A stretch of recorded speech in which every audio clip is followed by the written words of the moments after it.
people refer to the Mercedes-Benz G-Laden wagon, G-Class, as iconic, they mean it in the original sense of the word.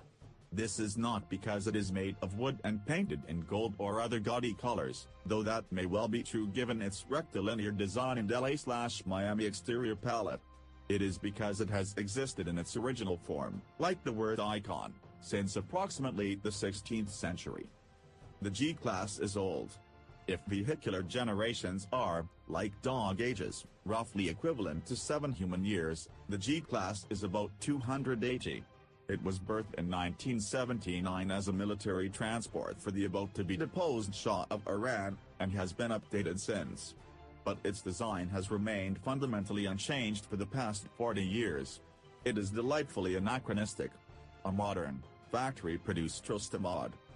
The initial idea of the G-Wagon was to bend metal in only 2 dimensions, which is cheaper and easier to do, says Mercedes-Daimler Global Design Chief Gordon Wagoner.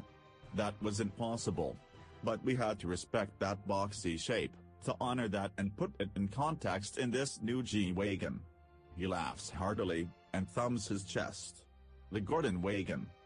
It is precisely this brutal informal angularity and presence that accounts for the G-Wagon's popularity.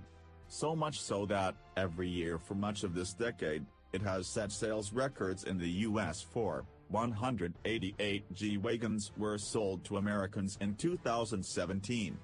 That's nearly 1,200 more than the number of SL Roadsters the German company sold here.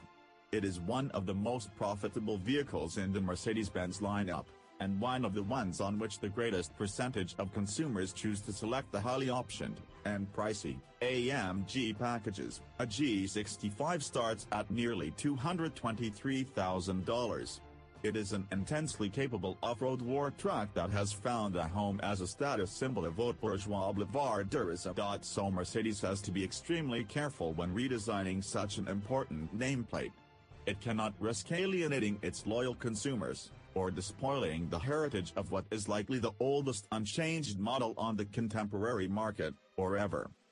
A car like the SL reflects and represents the beauty ideals of its time, of its decade, Wagoner says.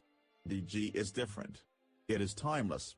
So that's a greater design challenge in some ways than a complete makeover.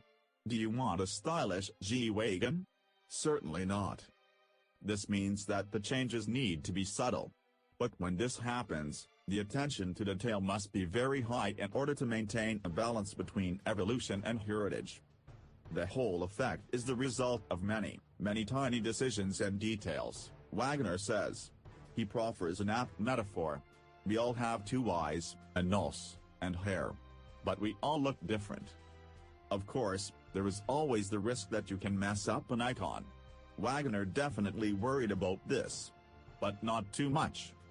Design is always the border between genius and disaster, Wagoner says. It's a tough process and you have to give your heart. But we are fortunate at Mercedes-Benz. We never start our day saying, let's make something average. We always want to make history and achieve something. Plus we enjoy ourselves. We have a fabulous job. We are making our toys.